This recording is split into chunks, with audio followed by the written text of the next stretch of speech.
Welcome once again. In case you've just joined us, you are on Morning at NTV. We are yet to turn on your world on the expectations of Ugandans from the State of the Nation address. My name is Priscilla Regina Nelwoga, and you can be a part of this discussion of our Kickstarter hashtag Morning at NTV, both on Facebook as well as on Twitter. But you can equally stream live for this conversation as you go about your day's affairs. Now, the talk of the nation leans towards the assault on the base of the African Union force in Somalia, manned by the Ugandan soldiers, where President Museveni confirmed to us most recently that 54 lives of the UPDF soldiers were ended in that attack. The president is set to address the nation this afternoon, and today we want to focus on Uganda's major needs that are expected not to miss in this address. We are joined by different members here to help us speak on behalf of Ugandans,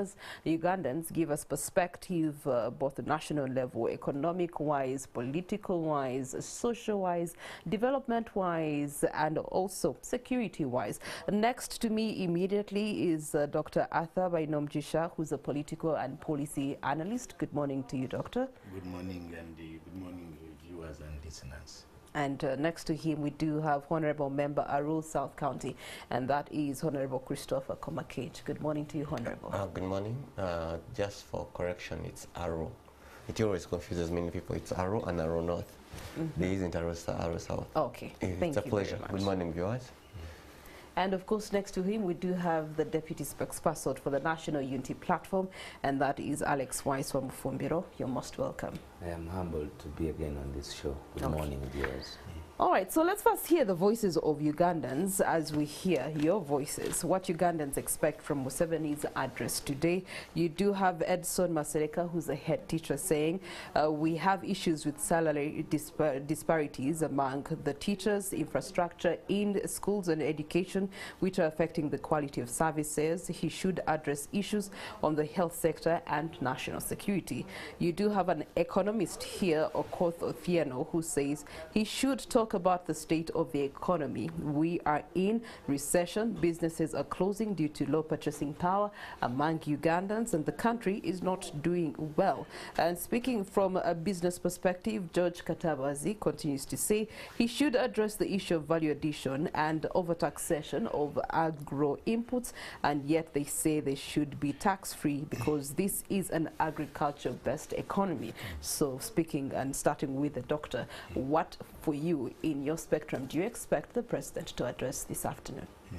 No, thank you very much. I think the economy is the most crucial thing. Issues. One, to note that actually, according to the Ministry of Finance, the economy is recovering. But while it is recovering, the citizens don't see money in their pockets. As the economist has said, there is less purchasing power. People don't have money in their pockets, and of course, you know, parents have taken back children to school. Some of them actually are struggling. Some of them haven't gone back.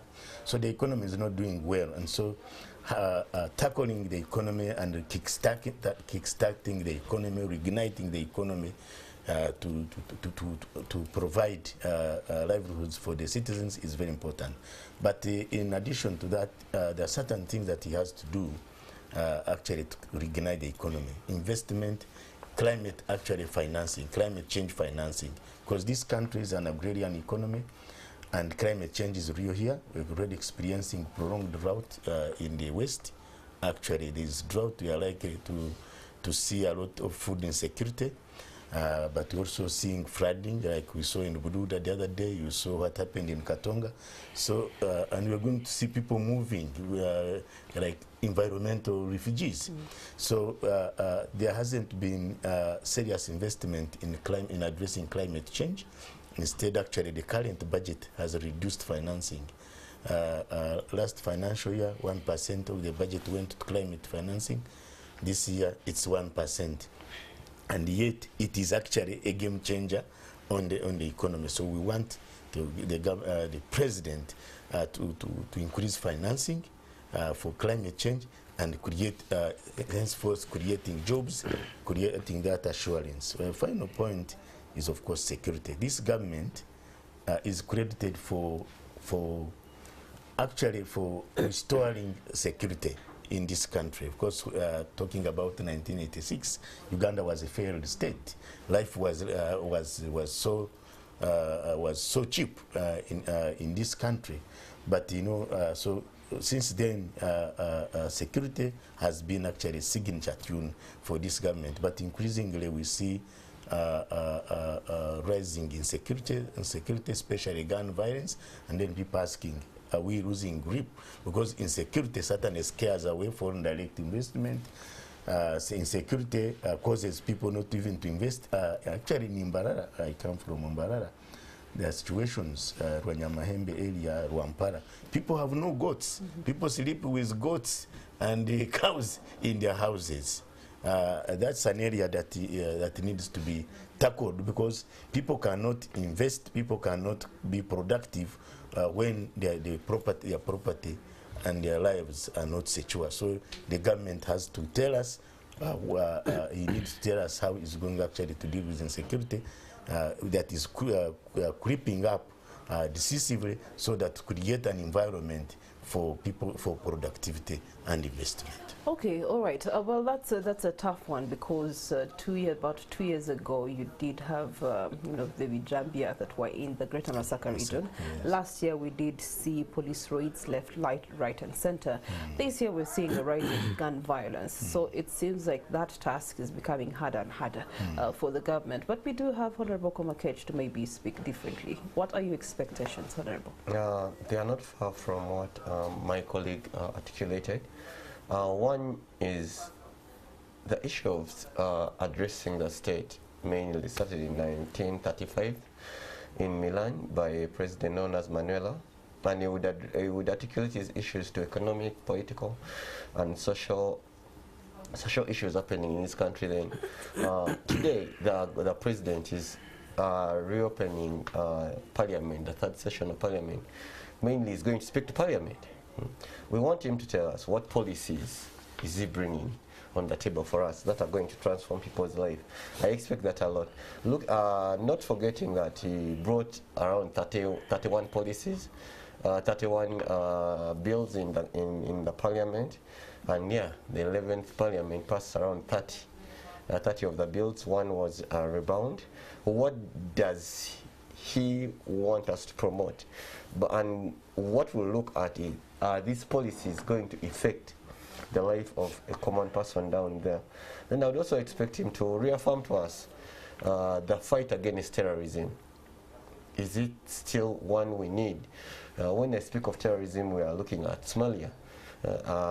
He alluded that most of our terrorist attacks are coming from Somalia. So the more our soldiers keep peace in Somalia, we will have the peace here. Is it worth having our soldiers being murdered in cold blood in Somalia while we are in Uganda? Isn't it the time that we bring them back? So I would want to hear more of that. But then, the issue of salary increment. Citizens are starving, literally starving. Parents can't take their children back to school. We have a budget that we passed, the budget bill that we passed of around 52 trillion from 48. That shows that money is in. However, intelligence also shows that in the last budget, we had a whooping budget of 48.4 trillion. When they did the survey, they found floating money, for lack of a better word, floating money in Airtel money, MTN, that added up to a tune of 100 trillion. So one would ask, if our budget is at 48 point, where is the 100 trillion coming from, and who has that kind of money? I would expect him to actually speak about socio-economic transformation. PDM is coming into handy. Around 1.2 trillion has been disbursed by Parliament. Emyoga too, you should give us a report how Emyoga performed. We released around 260 billion. People benefiting from this money that is being released. Or we are having corrupt officers, the same song once and over. And this time, Ugandans out there expect the president to take the bull by the horn. it won't be business as usual when we have as simple as iron sheets meant for karachunas and disappears in Bunyoro, in Uganda. And yet the Karachunas are busy terrorizing Acholis at the borders. A day that goes by is around 1,500 heads of cattle are stolen from. Now that's 150 million being taken away from a village community. How do you expect this community to really prosper? So amongst the issues I want, finally, is the issue of climate change. That's very important. He has come up with directives, especially lately the one of northern Uganda, stopping charcoal burning. But what's the alternative? You are asking people to stop cutting trees, but then the price of gas is up, the price of electricity is high. What are you trying to preach to the people? Are you asking them to stop eating and save the environment? That won't happen. A layman in Pade goes to cut down a tree so that he can take the wife to the hospital, because there are no drugs in the hospital. You are asking him not to cut down the trees. After all, he's the one who planted the tree in the first place. So I mean, those are some of the things I would want the president to tackle today. All right. It's interesting that you are inciting something. The Karachunas, the Mabati disappeared in Bunyoro and Buganda. I don't know what you're trying to refer to there. But anyway, as we put food to thought in that, let's look at the alternative government, sir. You are meant to be here giving government solutions if you see certain things are not working. In the assessment of the past year, given what you expect, has the president lived up to his word for the past 12 months, and what do you expect of him? Well, you're being humble to him by marking his guide in the last 12 months, but probably that is where we shall focus. It has been the history of his State of Nation addresses to be chest thumping rather than result oriented. If you look at the last State of Nation address at Kololo, Museveni, first of all, was excited that he had won the election, that he had been declared as winner of the election, and then also castigated that God had helped him win this one and he would be of a different nature. Many of the promises have not been fulfilled, even those that are core to their ideological existentiality. And the problem of our country is about spending. We think much about spending. And even tomorrow, as he speaks today, he's going to speak about figures. And these figures are figures that must be interrogated by our country. Are they realistic figures? Is it where we are? The last State of Nation address projected Ugandans to be at the state of the middle state income. Is it true that they are? And yet you're passing trillions of money for PDM. You're telling a country it has taken off to middle state income, but then you have rolled out a program down on the grassroots to help your people survive, because it is a survival program, basically a survival program. There's no way you'll have productivity out of 1 million shillings, because this has been done.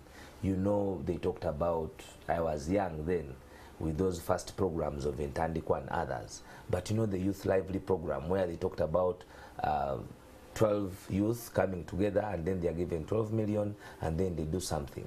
Museveni in that very program carried a sack of money to Kalido. If you go back and look at the footprint of those sacks of money in Kalido, they are nowhere. Agriculture productivity, the irrigation schemes that are supposed to be advanced to the 21st century. Because if you're going to improve agriculture, we should stop thinking about the manual agriculture that we have been doing for the last 30 years. At this age and era, it is more of technological and mechanical agriculture. That is when you will benefit, both at the level of seed, of harvesting, of planting, of cultivating. It must all be technological in advancement to match, one, the quantities desired international for the international market, but also to be sure of the quality that you're producing, given other vis-a-vis markets. Because Uganda is endowed with land and not just land, fertile land. If you go to Karamoja, they can ably graze their cattle. If you come to Busoga, Uganda, Ankole, they have all different pastries. They have all different kind of crops that they can go for. The country, the government has failed to give Ugandans particular direction on particular economic activities that would assist them. I do not believe in the trend where Ugandans have gone into a retail business, because it is hugely, hugely risky. And with our productivity of industrialization here, it becomes export. I mean import. You have to do bilateral trade with other nations to sustain your personal economy. Now, with our infrastructure, road infrastructure, air infrastructure, and rail infrastructure, it gives you a disadvantage from the onset in the cost of whatever you want to trade in, because Uganda is not accessible. Within, we are extremely not accessible, notwithstanding being a landlocked country. If you look at the road that comes from Busia to Kampala, or Malaba to Kampala, the one that comes from Mutukula to Kampala, those are your main routes of imports and exports. They are the worst roads. Now, you will not expect to have economic prowess where the cardinal principal factors of production has been hugely affected, and that is transport. If you look at also my expectations, of course, would be two. One, corruption. Corruption that has seeded even where we have combatants at the battlefield. When I read the letter of General Yoweri Kaguta Museveni, the statement on the people of Somalia, on the debacle in Somalia, one, it is true now that even deployment in Somalia has been corrupted by officers. Because the story was that many of the people in the camp were not military. As a result of sectarianism, as a result of nepotism, as a result of favoritism. Now that is the core existentiality and soul of the country, where even there is death. Now look at death.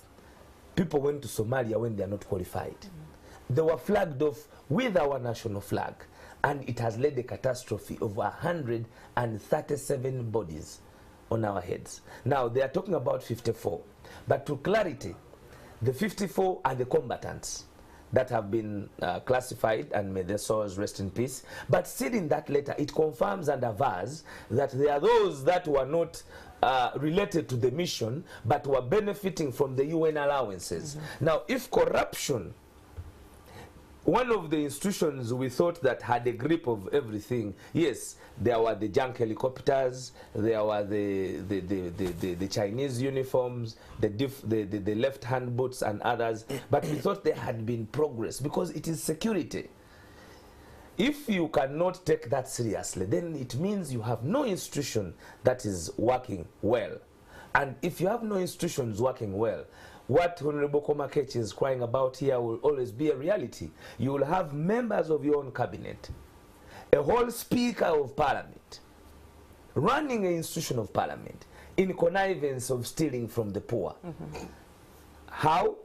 It is absolutely nonsensical that you would find a speaker of parliament, a prime minister, a deputy prime minister, a vice president in the circles of corruption, of what they have prepared themselves. It's like a mother preparing food and stealing it from the kitchen before she serves it. This is what they did. Now, if you're going to speak to the nation and you're sitting with over 10 thieves in your own cabinet, then you have to address the country on the matters of how you will be neutral to the country in terms of corruption. Because if they are stealing from the kitchen, then there's nothing you're preparing for the country. They sit, they plan that. For us, the movie lovers, there's that statement that we see in movies for thieves. There's honor among thieves. But anyway, you definitely bring into question security, and interesting to note that this is coming through when you do have the budget preparations that are also underway. So it begs the question of the money that is being put on security as top priority on national level in budgeting. We're not seeing the reflection thereof as Ugandans. It's pretty much the embedment of what he's saying. We're going to be taking a short breather, having had the expectations. The question is, what have been the realities of the last 12 months since the last National State of the Nation address? When we return shortly. Okay, all right. So as you can hear, the debate is hot as we were in that break over what is expected of the president as an address to the nation today afternoon. Hot on the topics is, of course, what happened in Somalia and the soldiers there, the corruption, and why the president actually thought it nice to share certain information that has put more loopholes and reduced the trust of Ugandans, really. We are joined by Dr. Bainomugisha, political and policy analyst. We also do have Honorable Christopher Komakech on this debate, and equally Deputy Spokesperson, National Unity Platform, and that is Alex Waiswa, also giving us his perspective. Now let's start from the backbone of the last national address that we had. In that particular one, people were calling for tax cuts because of what was happening to the economy, both on a national level in the region and globally, the aftermaths of the COVID-19 pandemic. And he said he cannot do that for reasons he stated, and I think they were quite honest reasons that everyone bought into. However, the argument would also mean that he was referring to how the economics had to be allowed to play themselves out, to naturally improve itself, both on national level. When the global markets open up, there will be a better stance when it comes to the economics, and therefore improving the livelihood of Ugandans by and large. That, I think, in one way has happened. The government has put up incentives here and there to finance and fund and support some of these initiatives to be able to reboost the economy. Bank of Uganda is also giving us positive information in that regard. And from where we sit going into the State of the Nation address, Dr. Bainomugisha, do you feel the government has moved a milestone? No, thank you very much. Just a small thing on Somalia. One, I want to send condolences to UPDF for the loss of our gallant men and women, but also to appreciate that it was UPDF that actually sobered Somalia when our soldiers landed in Somalia, in the fire, and stabilized Somalia. Somalia would not be what it is actually if it wasn't UPDF. But also that deployment is important for us to keep. We'll come back to the question of Somalia. So let's first look at the economics. Now, they coming home, because actually that's economics. There is a nexus between development and security. So they are there to allow the economy here to recover. So in terms of the government handling of the economy, I think they have tried, because compared to even strong economies like Kenya, Uganda's economy has survived, and actually the Bank of Uganda and the Minister of Finance, the Bank of Uganda handling the fiscal monetary policy, and the Minister of Finance, they have stabilized the economy. The inflation has come down to a single digit, now at almost 7%. That is important, but also the recovery, the funds that have been disbursed by the Uganda Development Bank and Bank of Uganda for the businesses to recover. And unfortunately, most of that money has not reached small and medium enterprises. I think the challenge is how do Ugandans access that money to put in their economies. And we also realize that most of the Ugandan businesses are informal.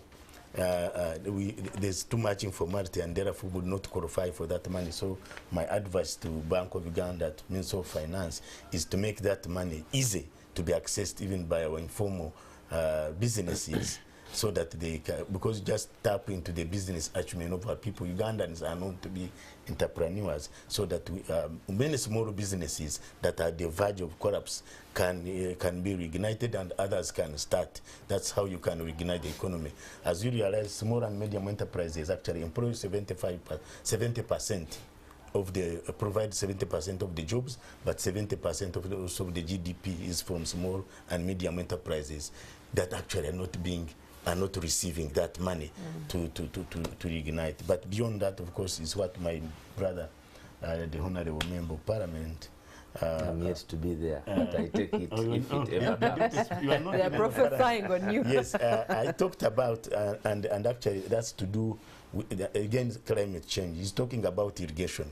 Government also came up with a good intervention to provide small irrigation, The bottles. solar powered. No solar this time. Okay. Actually, solar irrigation, small. The last one we saw at the bottles. No. Now it's advanced. The bottles is a while Now it is ago. advanced, the solar irrigation to farmers, but it's not moving at a pace, again, that we should in order to support our agriculture, people in agriculture, to withstand climate change shocks. For example, What would be prolonged- required to be done for these things to move at the intended and projected paces? One, the issues talked about, there's red tape and bureaucracy, which is which actually clogs the process, but of course corruption. We have, and I hope the president will deal decisively, but will also tell us measures on corruption. As he rightly said, the Mabati saga honestly damaged the reputation of the government, and the president needs to clear that one. But also, so corruption has spread. Everybody is almost actually corrupt. It has spread to every fabric of our society, and actually it is not even the role of the president alone. There is need for soul searching as a nation to deal with the issue of corruption. It's a plague that we must deal with it, because you see corruption, and again talk about the IGG report that showed that actually we lose about 20 trillion in corruption. And the other day actually I talked about it, and the permanent secretary explained that the IGG report, is very comprehensive. But if we are losing 20 trillion annually on corruption and other corruption-related issues, a budget of 52.7 trillion, then that's a lot of money that actually is wasted. And corrupt people never invest that money in production, in productive sectors. So we must deal with corruption, and this is going to be, I think, there's a call on the nation, including religious people, including schools, to deal with the cancer of corruption. But also, I think decisively the president, the government needs to recover our money. People need to be put away. Okay. And make corruption very risky. Corruption has been repeatedly said on your side. Turning to the legislator in the House this morning, focusing on corruption. The last one was also having expectations, high expectations of how the president would address corruption, and he went silent on that particular conversation. Between then and now, we've had different things coming out. For example, the Uganda Airlines scandal. In between there, you've had the NSSF scandal, and most recently the Iron Sheet scandal. Now all these are big entities of government, and now of course what has happened in Somalia. I think that's putting a lot of pressure on the president, and we want all to hear what he says. But maybe from the corridors of power, do you think that he will actually come out with an iron hand on corruption this time round, Honorable Komakech? The president must come out with an iron hand. The president is caught between two hard rocks, and it's time he decides whether he's going to lay low or actually show he's the revolutionary leader that saved Uganda from the dens. And corruption is the war, is the vice that he has to. As long as the president can get corruption out of the way, believe me, Uganda will have a better future to go by. I had the pleasure of being with him a week ago in Chankwanzi, and I looked at a president who is so much in love with the country, to the extent that he looks at the citizens of Uganda as his own children. He mentioned a word that caught me. He told me that you people, actually was looking at the cabinet ministers, you people take advantage of my kindness to you, but the day I will show you my wolf skin, I don't think you'll like it. And he has had enough of it. Because in the last set of address nation, he looked at the parish development model as a government initiative that will get people out of poverty. Yeah? And this was right. He refused to take down the taxes, but looked on to getting finance to the people. Now, when he sends finance to the people, first bureaucracy of getting that money is way here up to another region. When you live under bureaucracy, the minister in charge of the initiative comes up with one directive today, tomorrow it's another directive, the other day it's another directive. Then the duration of payment of the funds, he comes up with the duration of payment of 3 months. Sincerely, in the Uganda we are living in, who is going to get 1 million and pay in 1 month? This is more of a cycling and recycling of what of finances. Let's look at the Youth Livelihood Fund he talked of.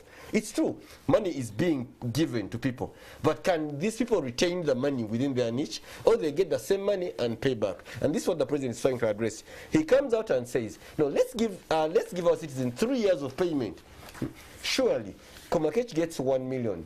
In 3 years, in 3 years' time, he will be able to pay. He's not looking at the return, the return of the funds, but how has the person who has returned the fund remained? Has his life changed altogether? All this is going to be looked at in corruption fighting. And the other issue is, really, I would feel for him, where you have almost half of the cabinet that is corrupt. Do you fire the entire cabinet? It's like burying your own children. Do you talk to them? Obviously, we expect a mentorship for coming up. He spoke of it.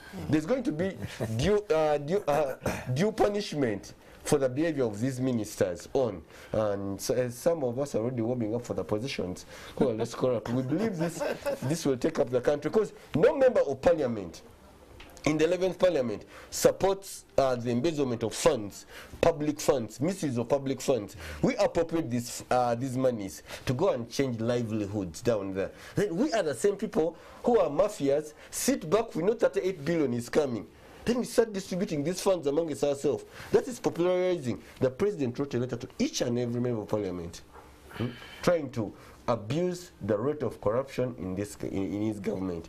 And I believe he will take the bull by the horn and preach wine as we drink wine. Okay. I so believe that will come to task. All right. Dr. Bainomugisha, Mr. Waiswa mentioned that they are there to enable the economy here recover.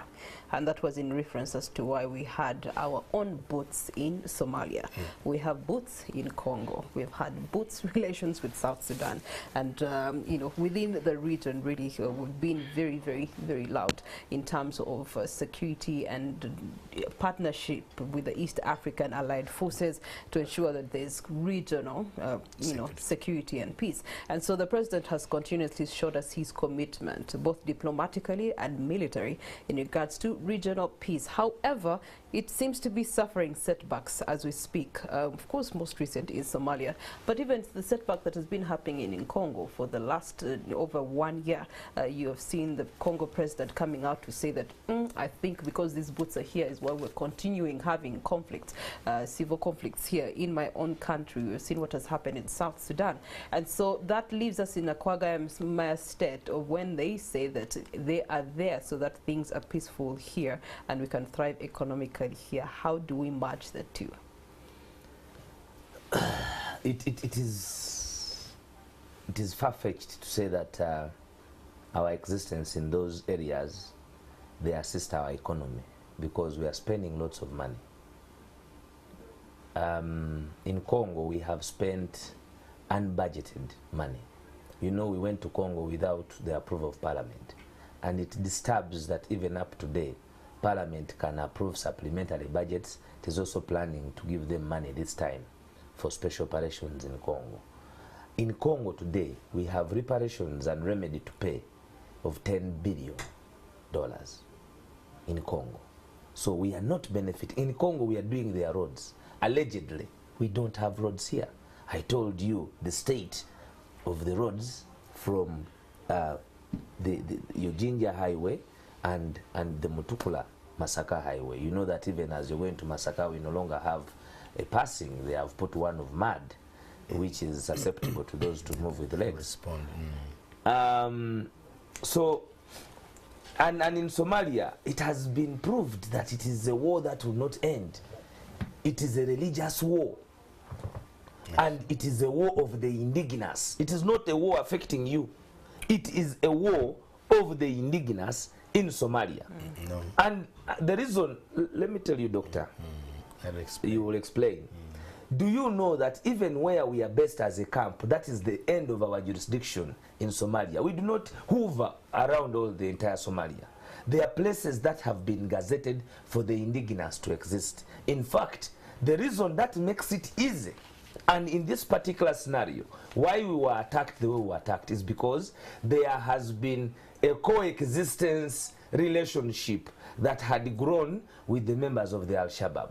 And our base did not see it coming because they live in the same community, but these communities are gazetted as camps. That is why they are gazetted. So we are going to Somalia to actually facilitate the works of missions in those areas. Okay? The UN missions and other missions, and other persons, because despite being a war zone, there are many missions that come to assist in humanitarian aid, because at war there are rules of engagement, and we are engaged in those rules. That is why we are not combatant to fight back. Even when we are pushing back, we have limitations of how far we can push them back. Okay? So for me, to take our soldiers to a front line where even the Western powers have been defeated, this has run all over the world. See what is happening in Iraq. See what is happening in Afghanistan. America took over 20 years with extraordinary magnanimous budgets. They left Afghanistan and the ball has rolled back. So you will not achieve nothing in Somalia because it is an indigenous religious war affair. It does not concern you as Ugandans. All right, Doctor wants to respond. Let him first respond to what you have said. So let me clarify. As you clarify. As a scholar of security, I teach peace and security. The war in Somalia is actually a global war. It's a war on terror.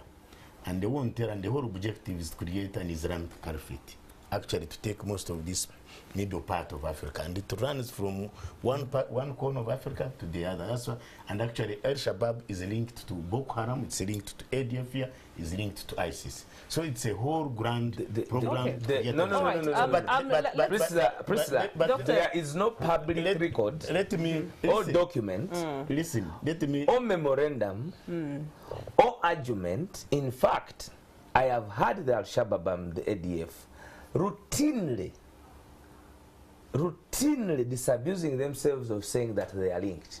Of course they are linked. The ADF, what do you expect? The ADF in outfit, as they have always explained, the experts, is specifically for war within our borders. So all this debate is the Al-Shabaab. It's far-fetched because now we have to focus on Uganda and what we hope the president is going to speak in that regard. But our honest prayers, Ugandan, is that we are not going to hear a very high increment in the security budget in the next financial year. It is already there. Let me just give you a glimpse.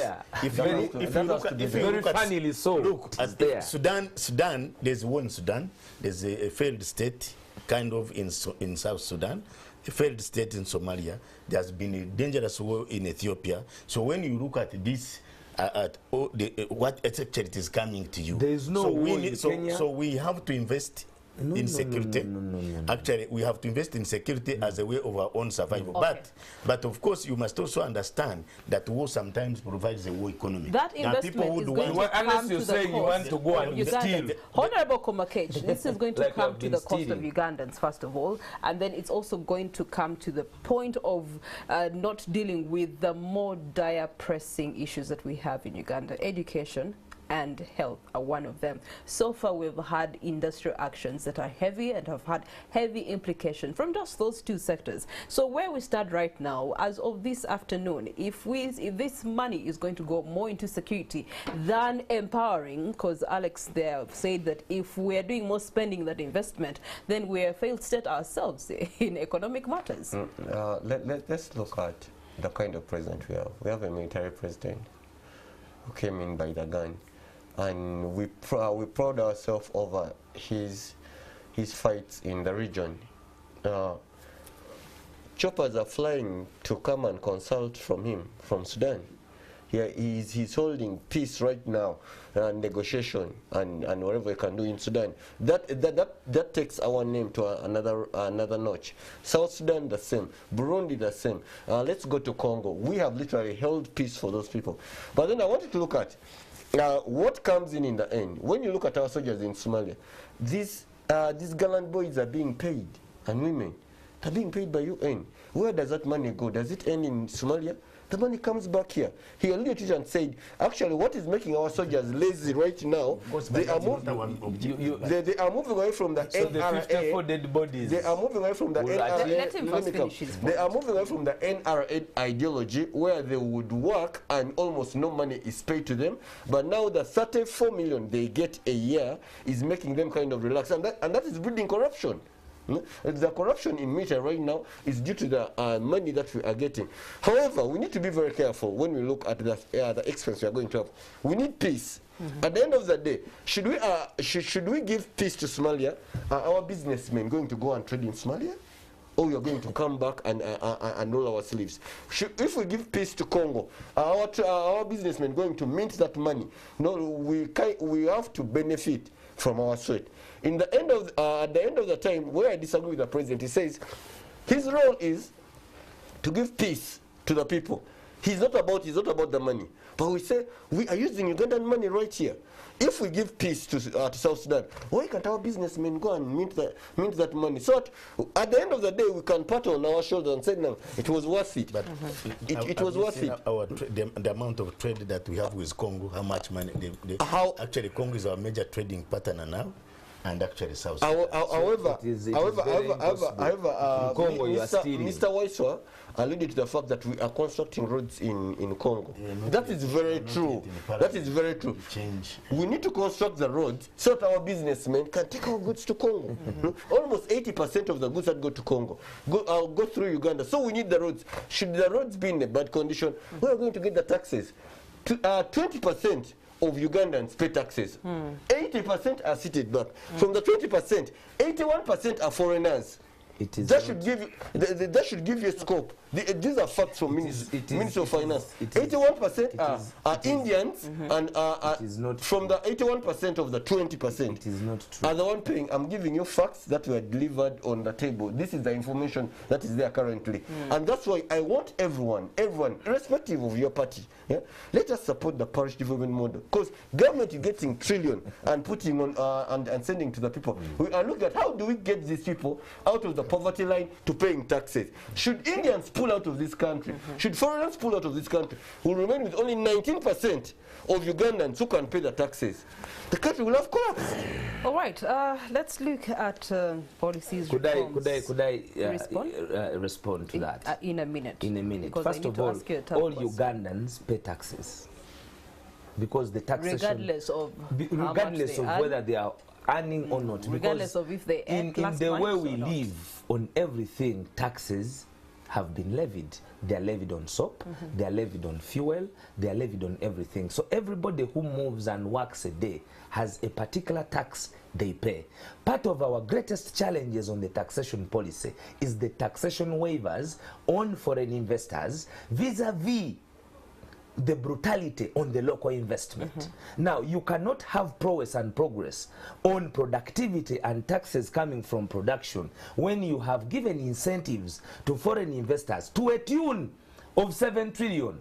I can tell you in this budget, they are going to service this lady from Kenya, of the sugarcane plantation, over lots and lots of billions of money. And the money they are sucking into our economy for servicing of our people, the 38 billion, is going to Rwabogo as an individual. You look at how you are allocating resources. 38 billion to Rwabogo, 13 billion to Anita Among as speaker, 11 billion to the deputy speaker. You talk about over a trillion to the president. No money has been given to Rwabogo. Rwabogo has been given $10 million for marketing of coffee. It has been allocated. It's not Ugandan's money. It is Ugandan money. It is Ugandan money, and it is in the budget. So when you begin, because corruption, please. Okay. So turning to Doctor, the annual growth estimates reported last week actually show us and give us some hope with the Bureau of Statistics, giving us a 3.5% economic growth rate from the 4.6 that we had 2022. I believe then this is evidence that perhaps the direction is there and it's functioning, even though it's at a minimum. How do we then amplify the functionality of these things? No, thank you very much. It's good that the economy is actually being revamped, although we may not see the money now, but we want to appreciate the policymakers for that, but also inform Ugandans that actually we need to run around the flag and work hard. We need to increase production, and it cannot be business as usual. Okay. I think we've been too much of a consumptive economy than a productive economy. In order to come out of this economic recession, there's a need to double efforts, but also the performance of the parish development model that the Member of Parliament is talking about.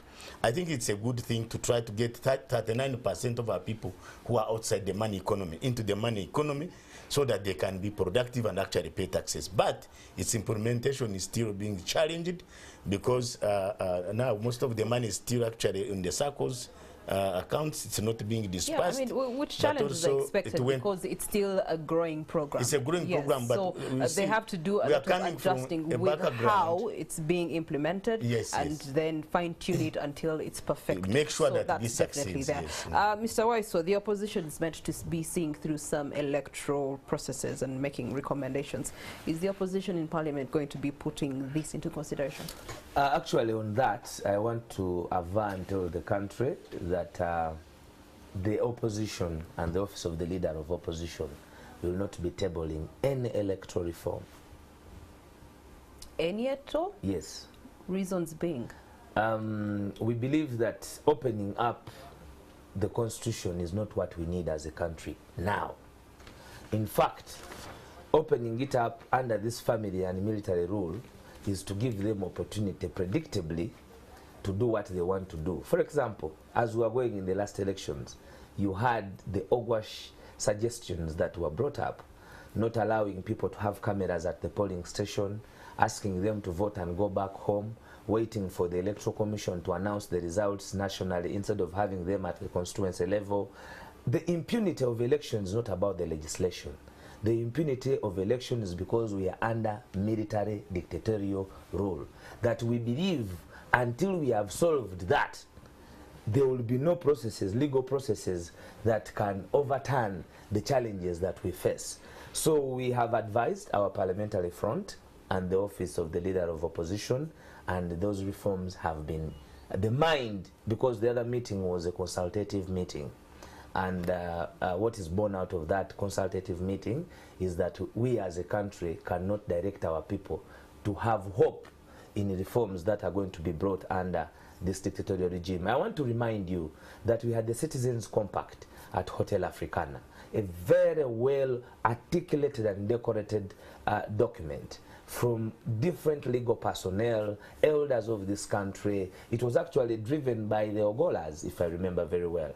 But it hit a dead rock. Why? Not even General Museveni could come to Africana to receive it. At the time, they were willing for him to receive it. They went for the speaker, Kadaga. There are some of the reasons that have been propelled why she had to have her term ended. Now, when you have a parliament with manufactured numbers of the NRM, and you open up a constitution, you're going to end up having their own advantage to manufactured numbers to rep the constitution. Yes, to rep the constitution the way they have alternative numbers. To rep the constitution the way they have done before. You know today that you're having a political constitutional crisis where members of the military are participating in politics, and by the constitution they are not acceptable. We know that if you opened up the constitution today, you know how many generals are actively now in politics without retiring? Nearly all of them. It is not acceptable in our laws of Uganda. So opening up okujikwatako has never been our propeller. Obutajikwatako is our propeller. So I wanted to come out with clarity that That was merely a consultative retreat. It does not bind, and the party has taken a position, which position I think will be binding to all of us. So there will be no opening, no touching of the constitution. Okay. But that's the position of your party. It's the position. We are the leaders in parliament of that front. So we are supposed to lead, and to our front, it can be a private issue, but as an organization, as an institution, that is the position. And we represent the position of Ugandans. Therefore, with that new development included, may I have closing remarks, Dr. Bainomugisha? No, thank you very much. I think we, as a country, we have a lot to stake together, and our fate is sealed together. It would be important at this time, I think, even to reduce a lot of politicking and focus at our ability to swim out of this quagmire. The economic recession, the insecurity facing us, the world is changing, and I think it's in times like this one that we need to rally around the flag and work together to survive as a nation. And so I would advise the politicians, those in government and those that want to come to government, to try to look at the main actually issues that bind us together as a nation, to try to put aside some of the politics and actually work together in some of the issues. Okay. For example, now revamping the economy, the issue of insecurity facing us, looming at us, it needs collective responsibility. Thank you, Doctor. Honorable Komakech. Consequences of passing the Act, the anti-homosexuality bill. Yeah, I know that is one of the messages the president is going to speak about. Almost 280 trillion is going to be withdrawn, and how are Ugandans going to handle that? The only best way you can handle that is by calling upon every Ugandan. Billion, trillion? It's trillion. It's in trillion. It's trillion. That serves 1.3 million HIV infected patients. Okay. I'm calling upon Ugandans, irrespective of your political party, your color. What we need to do is to get our people working. Let's get the ball rolling from Pade to Chisoro. Let's get this man down there working for the country in a way that if we take coffee, right now coffee is the major export in the country. If we take on coffee, plant your beans, but have 1 or 2 acres of coffee besides, to have money coming in. When we get the locals working, I believe our economy will shoot up. All right. And yeah, we can politic and then have the elections come to 2016 in a better place. Even though they've said to do with the politics. It is deadly when people talk about reality as politics and politicking, because first of all, it's the politicians who take charge of planning and the blueprint of the country. So whenever they are running away from their ineptness and incompetence, they bring in the word politicking. Okay. Good politics. There's no good politics. Right. It is about, for me, our country should stop what it does, lying in figures. Last year, we had a budget of 48 trillion. We thought we would have over 25 trillion collected with the local taxes. Guess what? We collected 17. Today we have shot back to 52. We have no debt ceiling. A country must have a debt ceiling. All right. Thank you so much, gentlemen. Now we await to see what the president will actually state in his State of the Nation address to Ugandans regarding the security, regarding the economics and the livelihood and also social development for our country. Until then, we'll be back here to then analyze and assess if any of things discussed here this morning were touched. But for now, we take a short breather and we return with yet another discussion. Stay with us.